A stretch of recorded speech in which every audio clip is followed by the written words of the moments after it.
Welcome to another episode of Progress Always, where we build the fittest leaders. And I have the honor and the pleasure of sitting down with Tina Duffy today.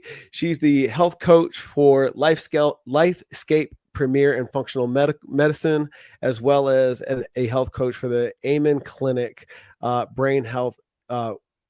Daniel Amen, renowned brain health specialist and psychiatrist. And we had the pleasure of overlapping presentations at the Mental Health Reset workshop conference back in January.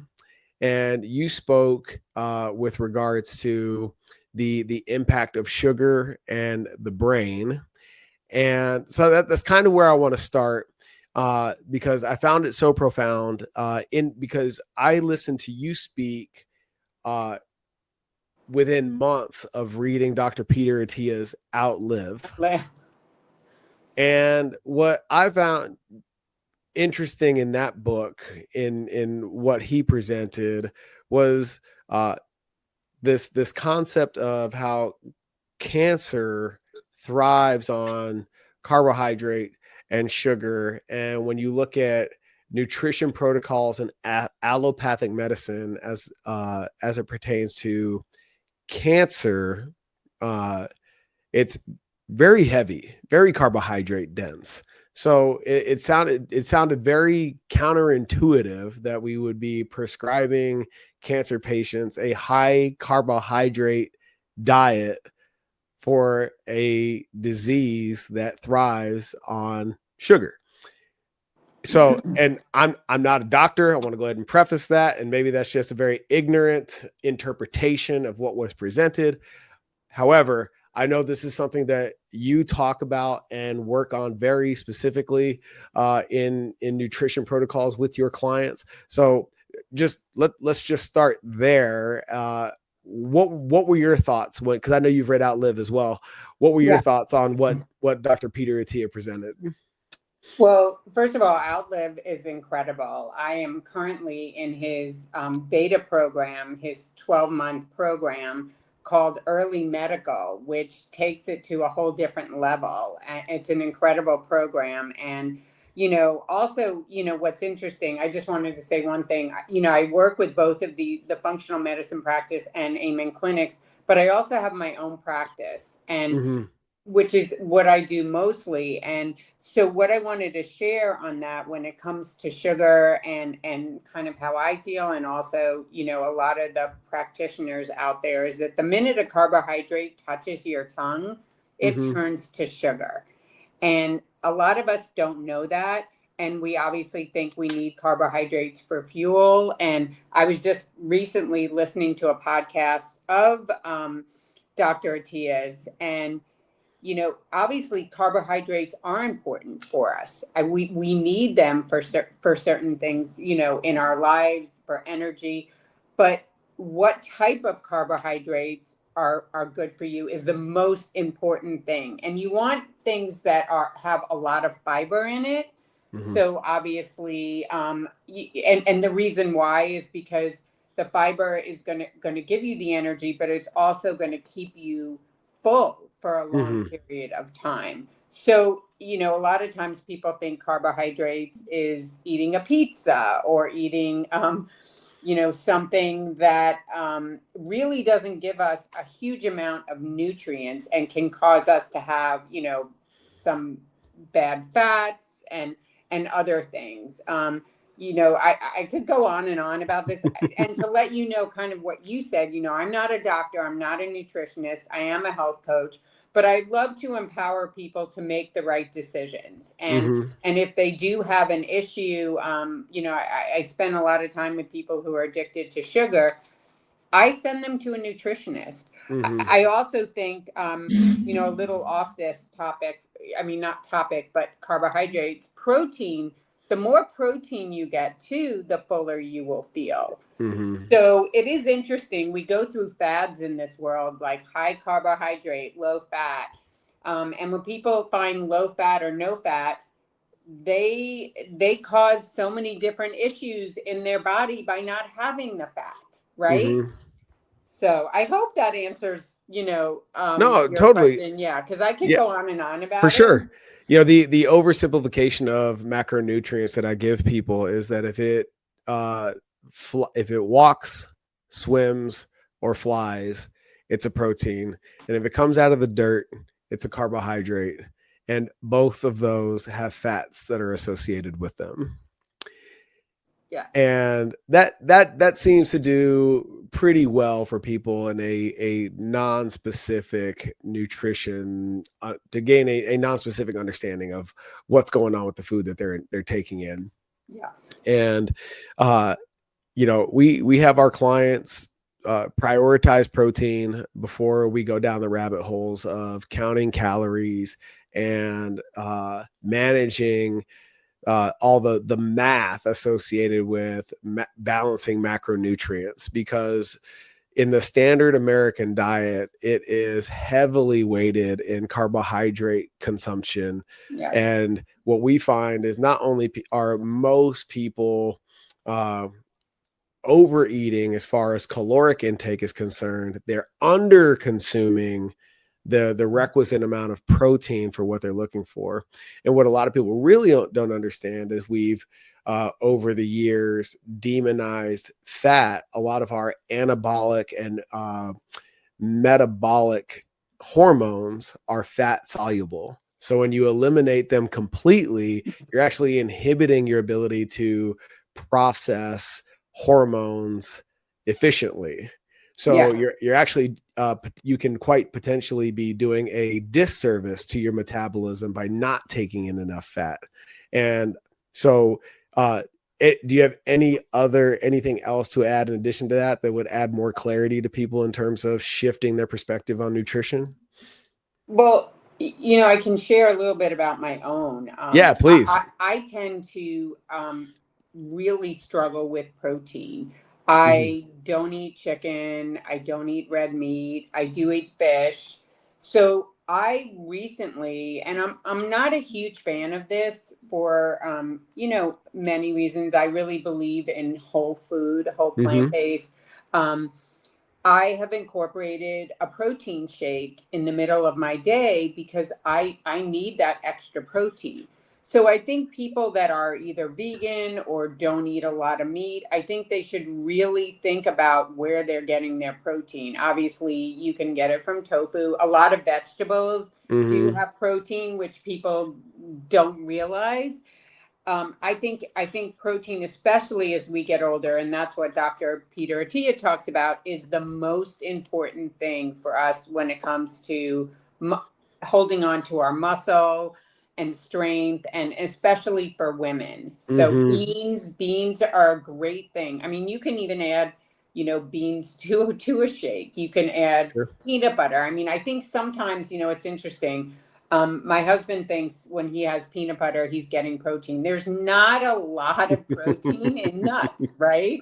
Right. So you have to be aware of that too. I mean, you have to really, I think protein to me sometimes is the hardest thing to think about, especially as we're getting older. Yeah. Too.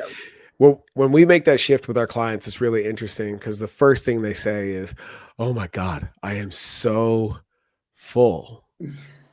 And the best part about that is they realize, "Oh my gosh, this is what it looks like to actually be getting enough protein."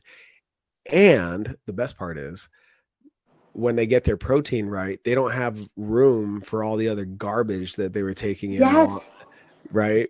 And Yes. so you get it's killing a lot of birds with one stone with that very simple shift. It is. And, another thing on that too, I know years ago, my biggest meal used to be in the evening, and I would Mm-hmm. never feel good having a bigger meal in the evening. I just wasn't hungry in the morning. And there's a reason why you're not hungry in the morning is because you're eating a bigger meal at night, which messes up your entire metabolism. And I Mm-hmm. really struggle with a lot of people, a lot of my clients and friends who say, "Oh, I'm not hungry in the morning. I'm just going to eat my big meal at night." You're going to be tired all day long because of that. And it's just a vicious cycle. And so Mm-hmm. I really encourage people to have their biggest meal in the morning. I mean, they Yeah. say, I think Dan Buettner from the Blue Zones calls it like the king, the king, the prince, and the pauper. Your breakfast, you're the king, Hmm. then your next meal, prince, and then pauper at night. Yeah. So to think of it that way. Hmm. Well, the mechanism there, which I really love, that is getting the rather than I like to shift the how we look at that instead of breakfast, lunch, and dinner, because a lot of people are like, I don't like to eat breakfast, right? Your first meal, whenever that is, could be the majority of your caloric intake. Yes, it could be at lunch, right? Yeah. It could be at noon. And then and now you have the rest of your day to burn off those calories while you're out and about moving, and your metabolism is operating at its the highest level throughout the day, as opposed to what you were talking about, taking in the majority of your calories before bed when you metabolically slow down in rest and digest, right? And understanding your, what I like to call your metabolic rhythm, and building your meals around what that looks like for you. Yeah. But I want to circle back to the very beginning of your journey, because when you look at your history, you spent a lot of time in the corporate sector before moving into Yes. health coaching. What was the shift for you? So interesting. Okay, so and thank you for asking that question, because it takes me back, and it's great memories too. When I was in college, I knew I wanted somehow to go into fitness. That Mhm. was going to be my field. I spent most of my life playing sports. I, played Division 3 volleyball and basketball. Really enjoyed it, but I knew that the corporate world was something I should dabble in to see why I would not like it. Because I thought someday I may regret not going into it. Mhm. So I decided right out of college. I went to school in Washington, D.C. to American University, and I decided to go right into, which was crazy, into the fitness, into the finance world. And I was there for 3 years, and I totally understood why I would not do well in any corporate environment, because I could not sit still. Mhm. So I was that person who was supposed to be sitting at my desk when no one could find me, because I was walking around the office because I was so high energy. So I realized that it was totally not for me. I was happy I did it.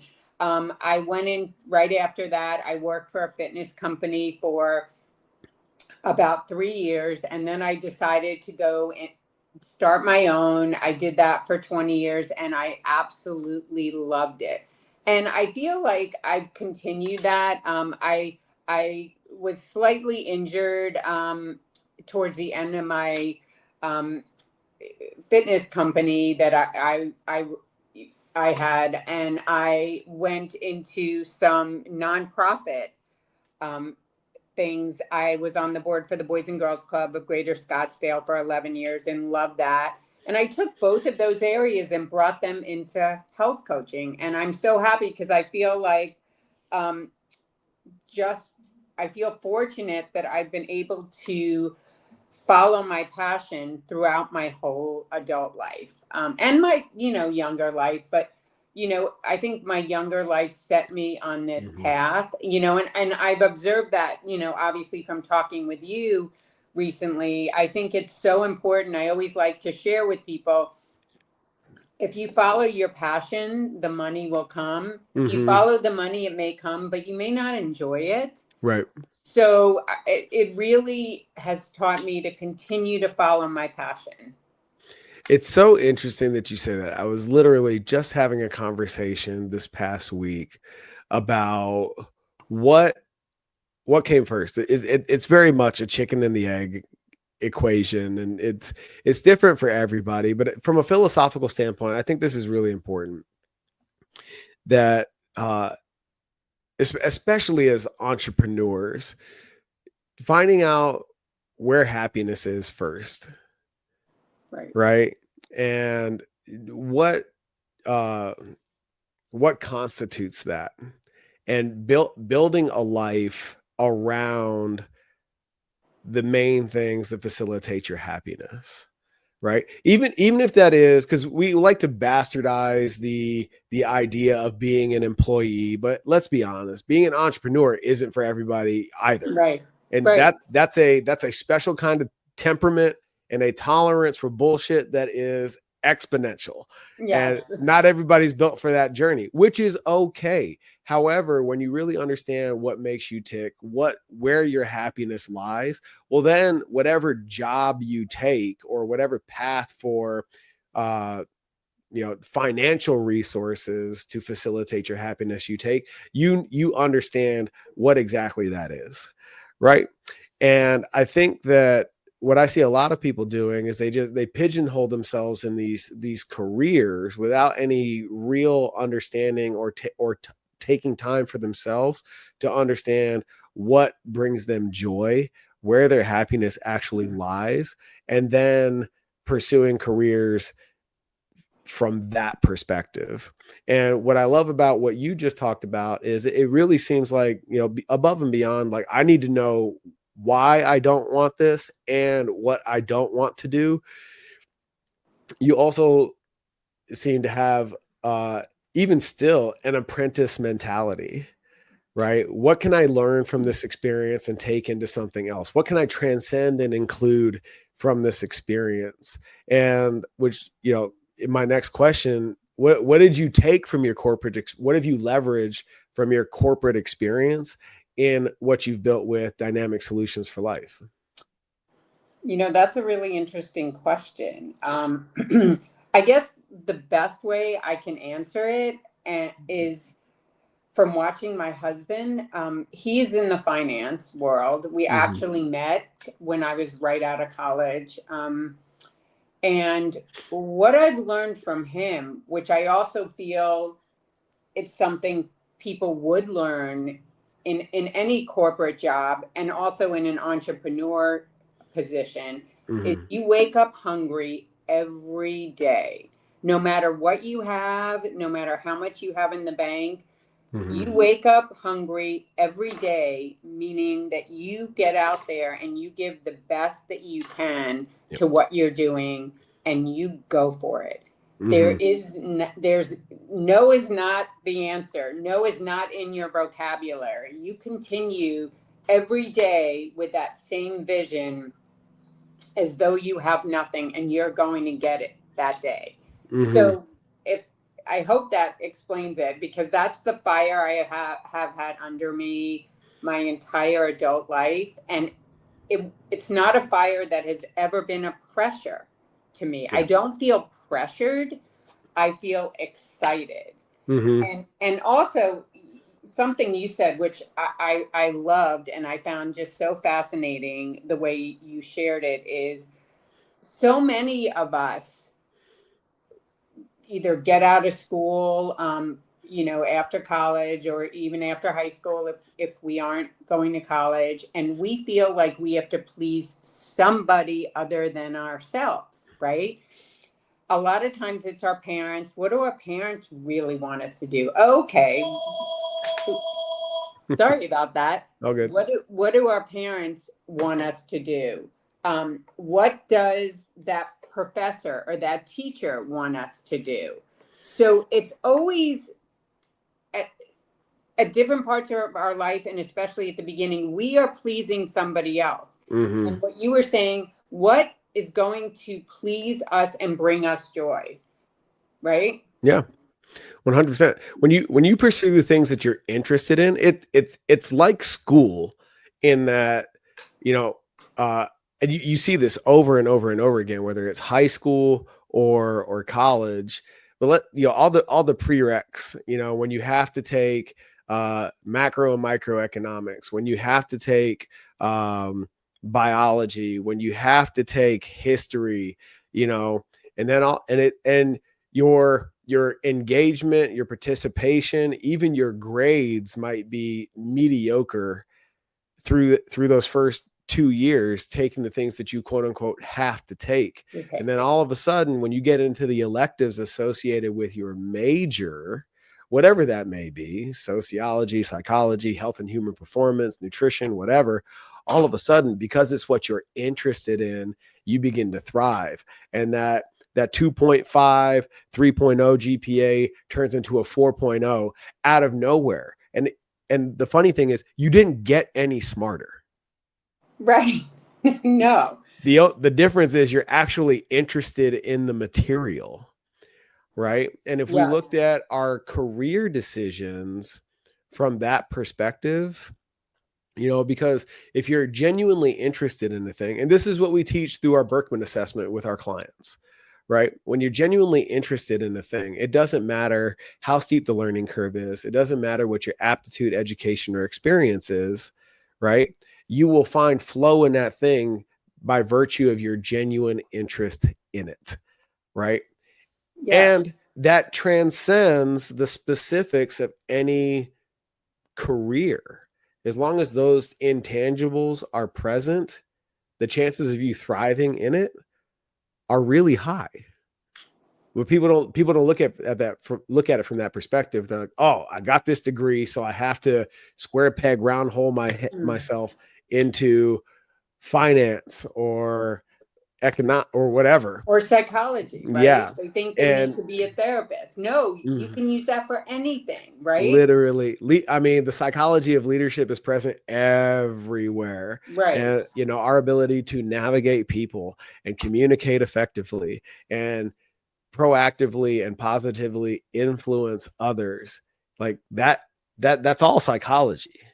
That is not limited to a tiny office with 2 couches and a notepad. Well, yeah, no, totally. And I love how you share things too, because you just said something that reminded me. I had a client when I was a fitness trainer, and it was pretty much at the beginning. And as you know, because you're in the fitness world, and you tend to be their psychologist sometimes. They're talking to you about personal things, but they also need to exercise, right? Yeah. That's what they're there for. And I realized I had this one client who was she was very smart. She was a dentist, and I realized, and it was very hard to do this, but she wasn't there to work out with me. So I had to kind of wean her away from me, which was hard because she wanted me as her therapist. That's not what I was. But I want to share something too, of something, that you recently brought up about really honing in onto areas that we love and enjoy, especially, when you brought up in school, we take these classes that we have to take, we may not want to take, or we will never use the information from these classes. And I always love to share, especially with the mastermind group that I run for health coaches, is I was that person, Michael, that sat in the back of the room for 4 years, never raised my hand, and was petrified in school. And no way. Yes. And yeah. And which is crazy, because you can see today, I enjoy talking. I love it. I love being in front of people. I definitely overcome my fear. But the reason why is exactly what you said. I am speaking about things that I love. And it started, way back, like almost 30 years ago, when I started my fitness career. Is I would give talks in apartment complexes about fitness. And I realized, oh my gosh, I have no problem doing this. Why couldn't I speak up in class? Because I wasn't confident about the information. I didn't enjoy it. I was not the best student. So what you said really resonated with me. It's so true. The times, even I'm going off topic a little bit, but yesterday I had this awesome call with one of my best friends from high school. I ended up going to college. She didn't. She is beyond successful in what she does, and has been since she was 15 years old. She's an entrepreneur. She's amazing.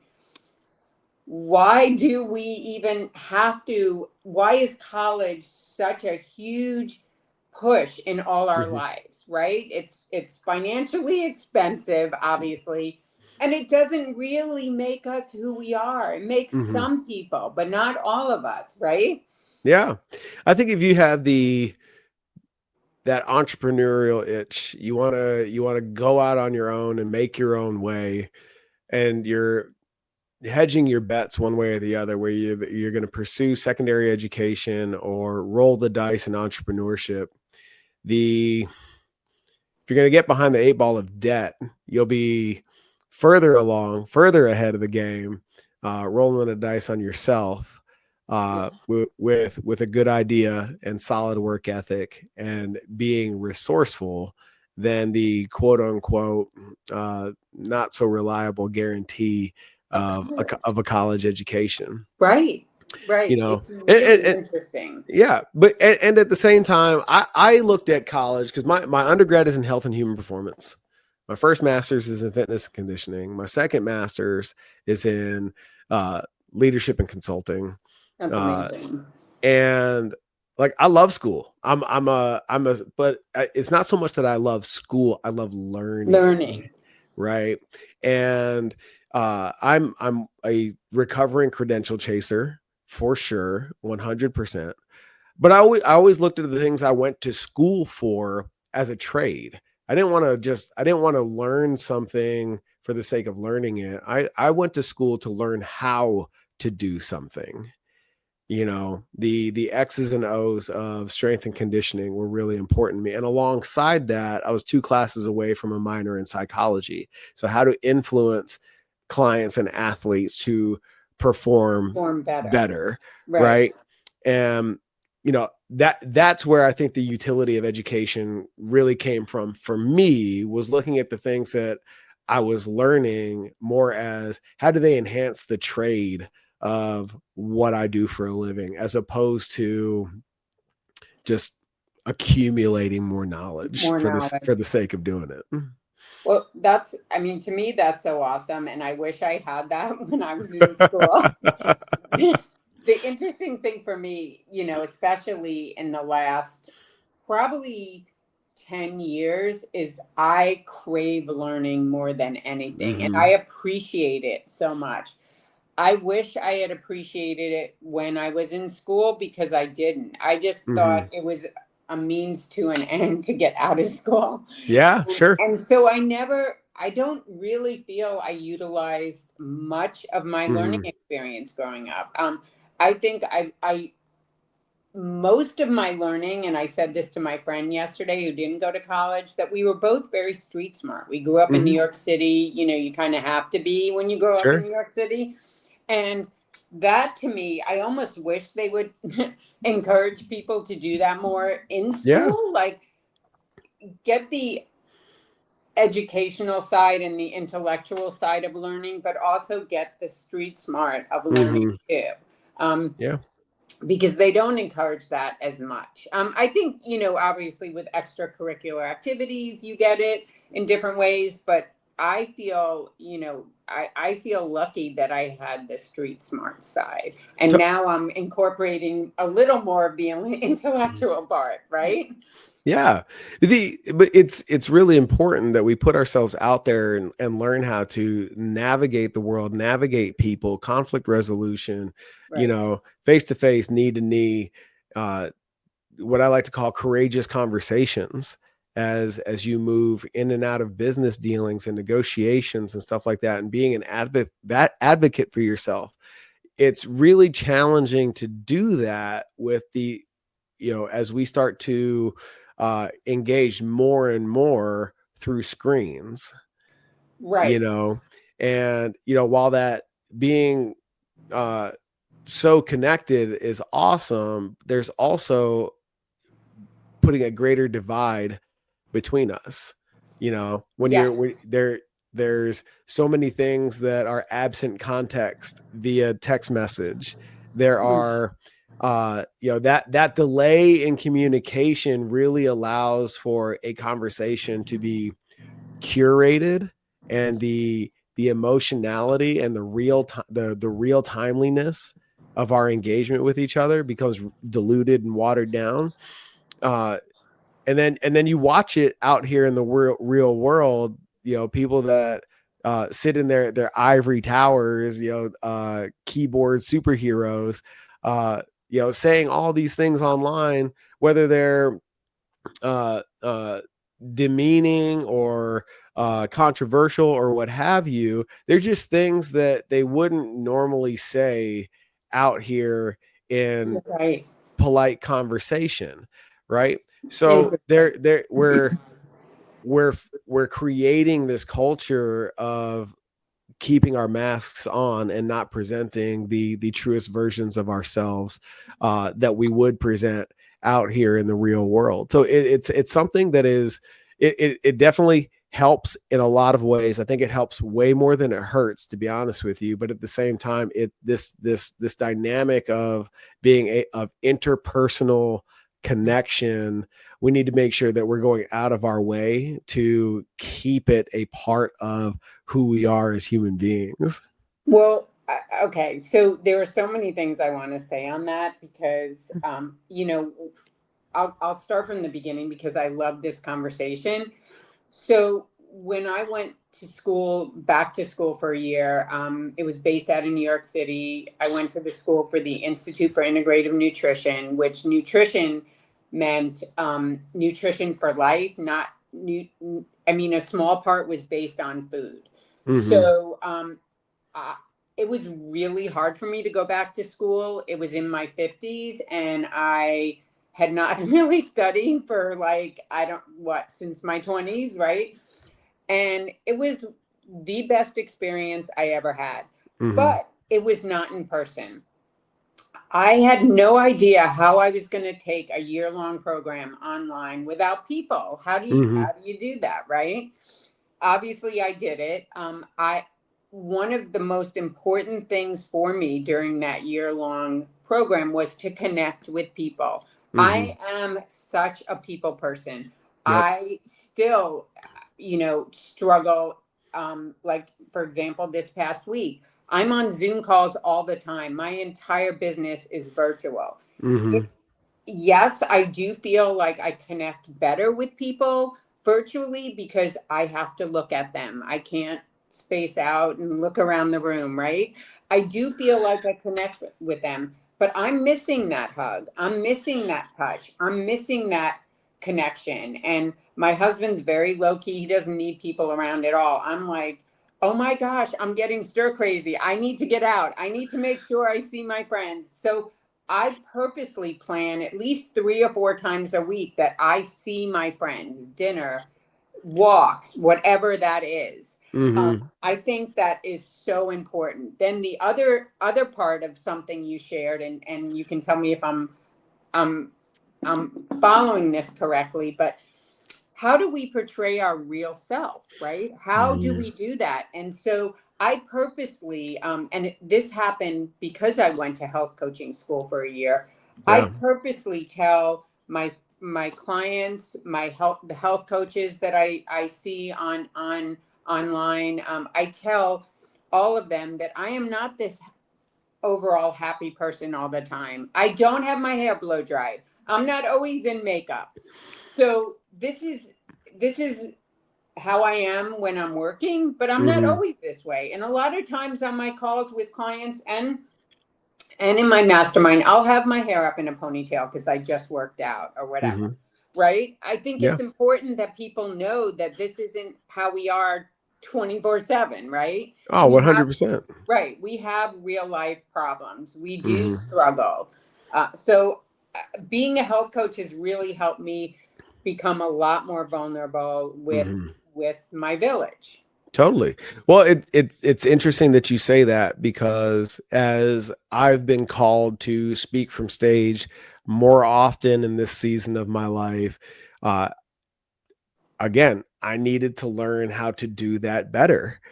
And I'm doing some work with my my speaking coach, and we're talking about crafting the speech and what we're going to talk about and how we're going to tell the story and da da da da da da da da.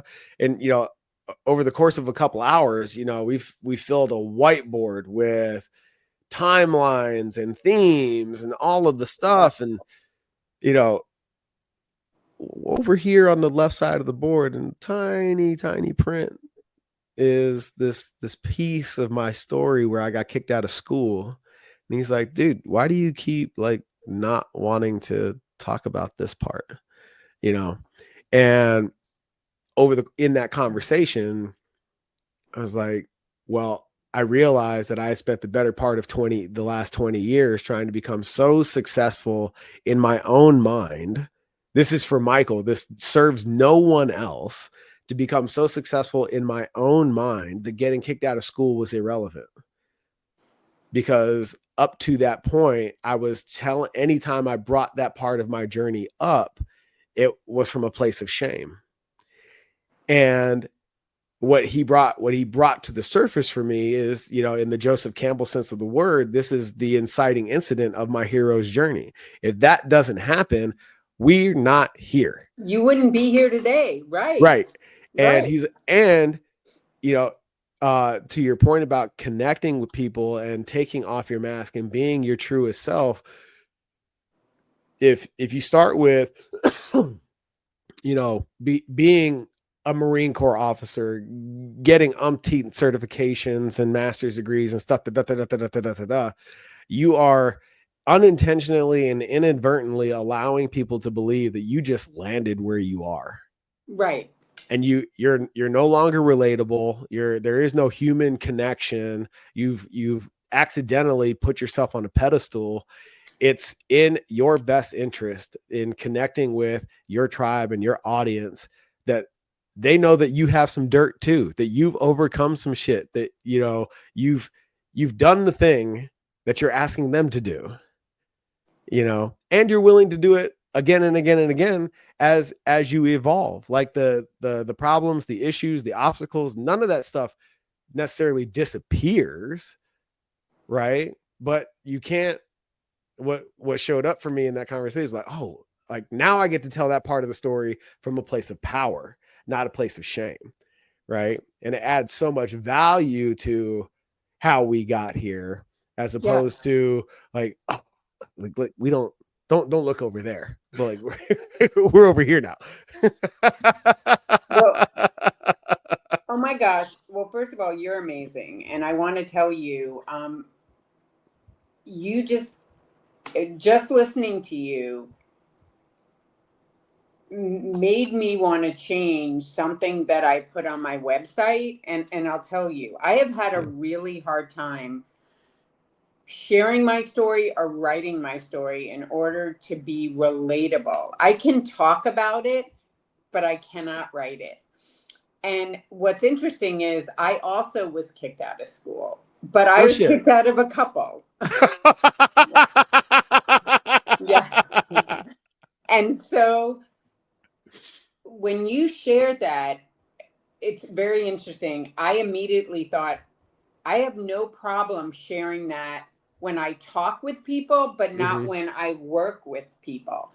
I actually think it would be so much better if I talked about it when I work with people, right?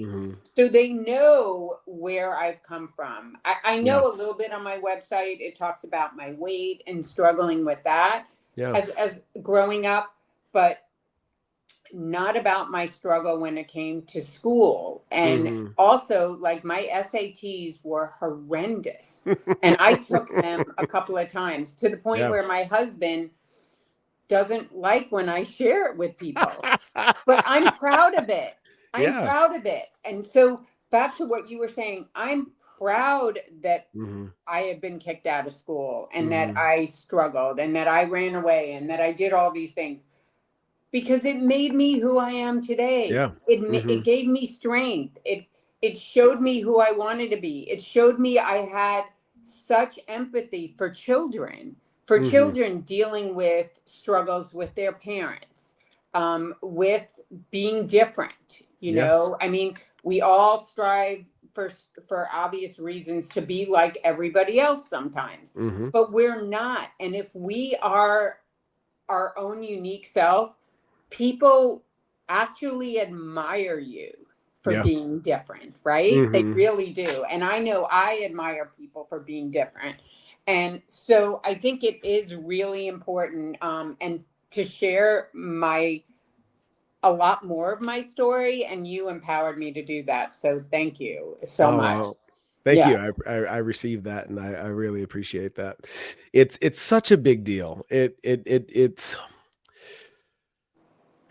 as we have create, carve out our niches in the world, and we go after this, strategic impact and influence on our respective tribes and each other's tribes, right? Because you're going to have an impact on my people by virtue of this conversation, and I get to work with your people later this week, and it's really important that uh we're willing to share the parts of ourselves that m- help people get out of their own way, right?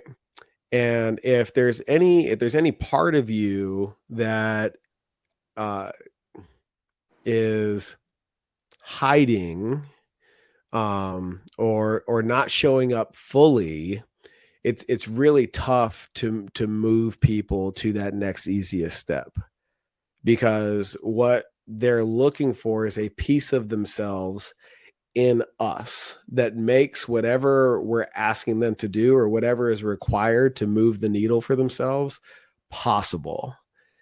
And if you are superhuman in their mind's eye, it's like, well, shit, I'm not Tina. I'm not Michael. There's no way I I can can't do do it. that. Right. Right? It's like, oh, wait a minute. Damn, dude, you got kicked out of school? Tina, you got kicked out of a couple, and Right. you're where you are? Fuck, I just ran out of excuses, you know. I mean, I'll tell you, I dropped out of high school.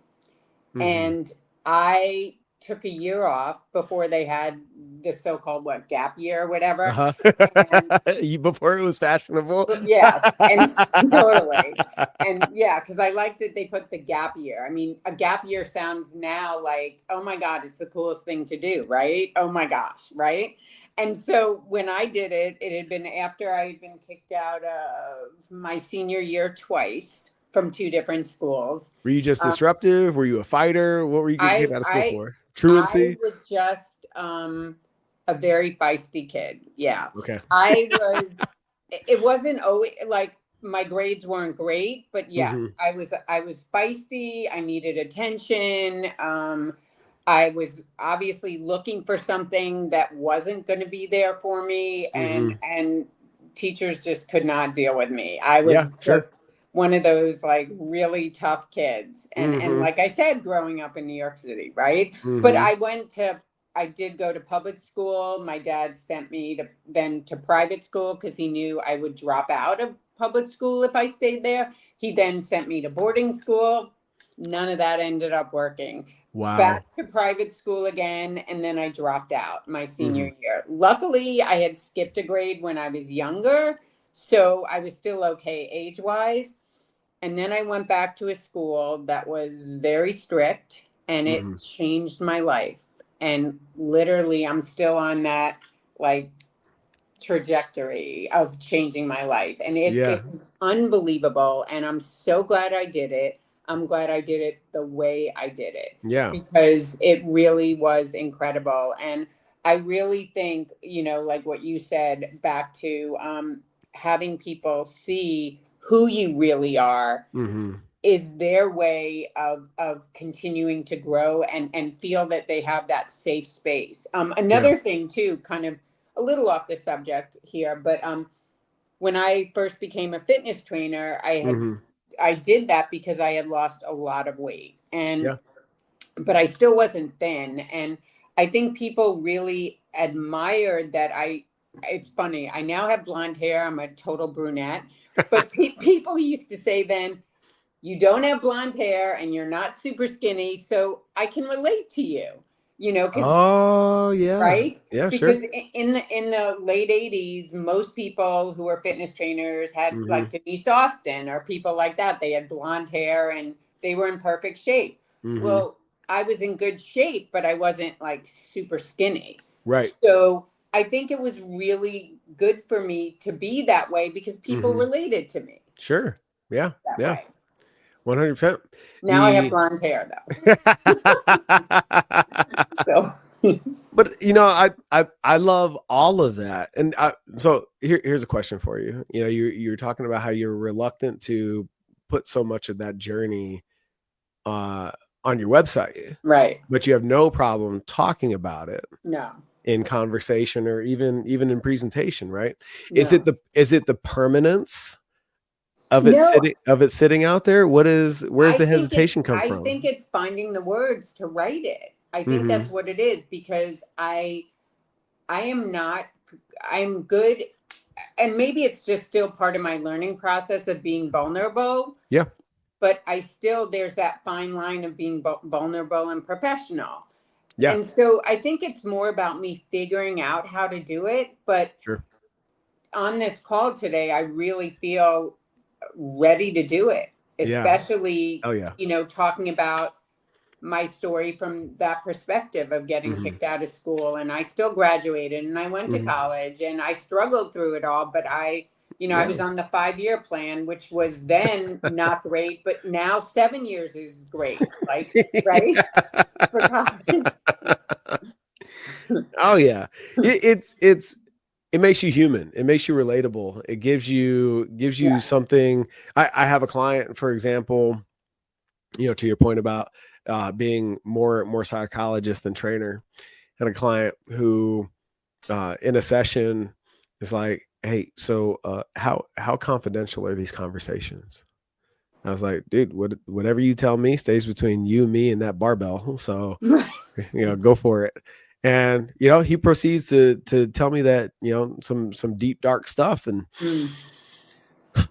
I was like, I got curious, beyond all the inherent questions that came with the story he told. But I was like, why all of a sudden did you feel compelled to tell me that? Because we've been working together for years at this point, Wow. And he was like, well, you remember way back when we first started, you told me the story about getting kicked out of school. And I could tell that was a very pivotal moment of your life. I could tell that it carried a lot of weight for you and probably still does. And I felt like if I could tell anybody what I got going on, because I know that about you, I felt safe telling you about me. And that's something that, it should make us courageous about sharing pieces of ourselves with others. My dad used to say in a very Cro-Magnon way, going back to what you said about street smarts. My dad ran away when he was 13 and became a private practice criminal defense attorney, Wow. and he would always say, when it came to uh, working with and managing his clients, you got to give some dirt to get some dirt, and it's the reciprocity of vulnerability, right? I can't walk into this situation, coach client, and expect you to be vulnerable and just create this unrealistic expectation that you're going to share everything about you with me and I'm going to give you nothing of myself.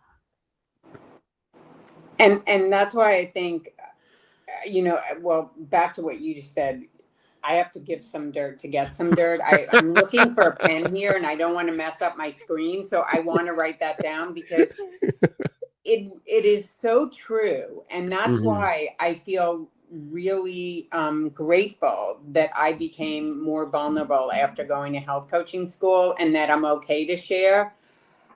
Because before that, I think for many years, I would share with my husband. And Mm-hmm. I feel definitely lucky, grateful, and fortunate that he is so amazing. We've been married 30 years. I love telling him things and I value his opinion to the nth degree. But you need a village. You really Mm-hmm. do. And I became much more closed after I got married because I trusted and valued my husband to the nth degree. Well, Yeah, sure. there are a lot of other people who have that can also be helpful to you. Mm-hmm. And so going to health coaching school encouraged me to be vulnerable, like I said earlier. But I used to think it was a weakness. It's Yeah, actually a strength. And I totally. really believe that because people share that with me. I feel stronger when I share with people, and especially the right people. I mean, you can't Yeah, share with everybody because right. they're not going to be there. They're not going to care. They're not going to listen. But Mm-hmm. when you share with the right people, you feel the strength Mm-hmm. instead of feeling weak. Sure, 100%, 100%. And when we share with the right people, you you get the feedback that lets you know that that's what's going on. You know, uh, Yes. so I'm really happy that you feel empowered and compelled to share more of you with your tribe Yes. as a result And of this even conversation. writing That's it. I huge. mean, Yeah. I feel as though I can't wait to write it. I'm actually working with this incredible brand person who's Mm-hmm. helping me with my brand right now. Yeah. And later today, I'm just going to go to her and I'm going to say, this is what I want on my website Yeah. because I feel like I'm ready to rewrite it. So Mm-hmm. thank you. Hell Thank yeah. you. You're welcome. You're welcome. Yeah. So, going back to how you work with and manage your clients, with all of that in your history, how do you integrate uh Tina's life lessons into your coaching practice? Great question. I do it,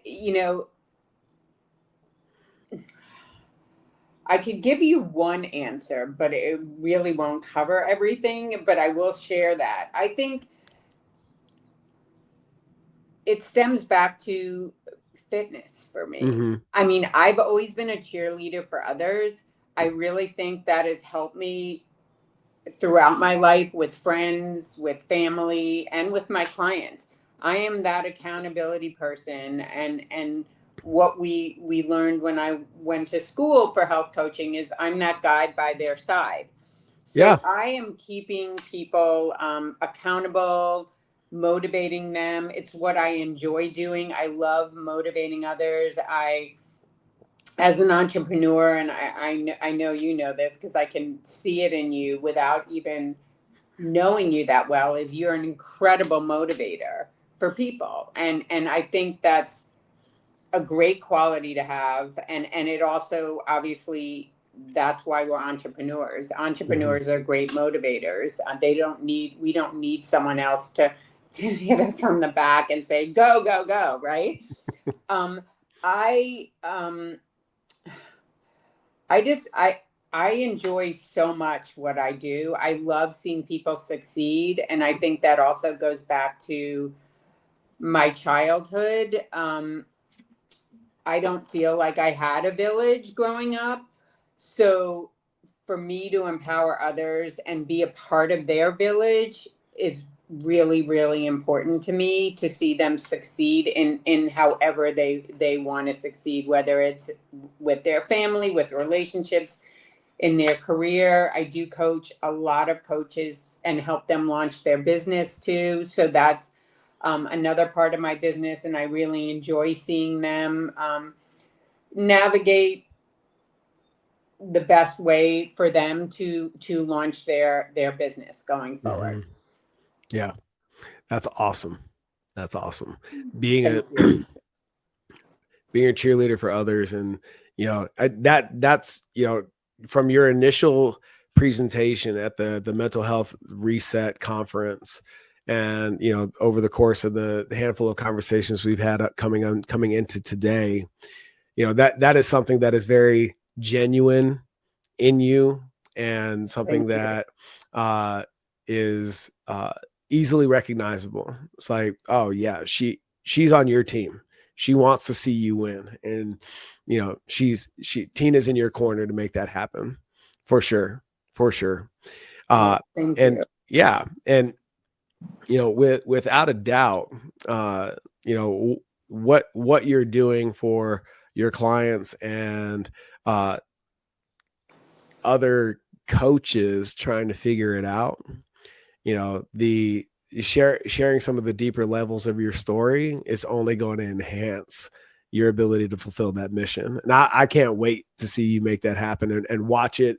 Now that we have this relationship, being able, we have this, this mutual support Right. of each other to, manage that accountability as well. That's so exciting. No, I'm I'm really really happy to do it. excited too. So Yeah. thank you. Thank you so Mm-hmm. much for having me here. I'm so excited to be a part of this too, and to get to know you and to hear more of you. I Yeah, thought this call was amazing, and I really appreciated it. for sure. Thank you. Where can our audience find you, support you, glean some of your knowledge from you? Well, you can email me anytime. My email is Tina Duffy, TinaDuffy, as you can see on the screen, healthcoach@gmail.com. You can follow me on Instagram. I know it's going across the bottom, Dynamic Solutions for Life. And you can also look at my website, which is dynamicsolutionsforlife.com. Cool. Awesome. And you can see my programs and would love to be supportive or to have a complimentary discovery call with anyone that's interested too, to get to know. I would love to get to know you and have you get to know more about what I do too. But thank you so much, Michael, for this time today. I greatly appreciated it and was honored to be here. So thank you. 100%. Remember, guys, it's all about making yourselves a priority so that as a leader, you remain and become an asset, not a liability, because you burned yourself out in pursuit of your greater mission. So thanks for listening today. Tune in next week for the next episode of Progress Always. Tina, grateful to have you. And I'm looking forward to everything that we get to build as a result of this conversation. And as always, progress always. Thank you.